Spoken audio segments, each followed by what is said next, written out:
આગળ વાત કચ્છની કરીએ। કચ્છમાં મેઘરાજા મહેરબાન થયા છે અને હેત વરસાવી રહ્યા છે। કચ્છ જિલ્લામાં મેઘરાજા મન મૂકીને વરસ્યા। અબડાસા તાલુકામાં 4 કલાકમાં વરસ્યો 4 ઇંચ વરસાદ, જ્યારે માંડવી તાલુકામાં 4 કલાકમાં 2.5 ઇંચ વરસાદ ખાબક્યો। લાંબા વિરામ બાદ લખપત તાલુકામાં મેઘમહેર વરસી। લખપતમાં 1.25 ઇંચ વરસાદ ખાબક્યો। વરસાદને લઈ નલિયાની બજારોમાં નદીની જેમ પાણી વહેતા થયા। અબડાસા તાલુકા વરસાદને લઈ પરંદા ગામ ઓવરફ્લો થયો। ડેમ છલકાતા માલધારીઓમાં ખુશી ફેલાઈ। માંડવી શહેર અને તાલુકામાં ધોધમાર વરસાદ વરસ્યો।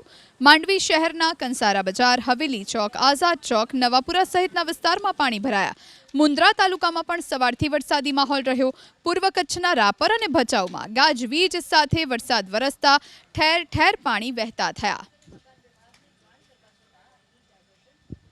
તો માંડવીમાં 2.5 ઇંચ વરસાદ, જેના કારણે આ દ્રશ્યો આપ જોઈ રહ્યા છો।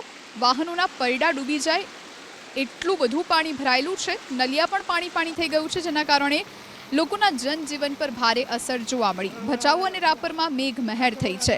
કચ્છમાં મેઘરાજા હેત વરસાવી રહ્યા છે। અબડાસા તાલુકામાં તો 4 કલાકમાં 4 ઇંચ વરસાદ ખાબકી ગયો।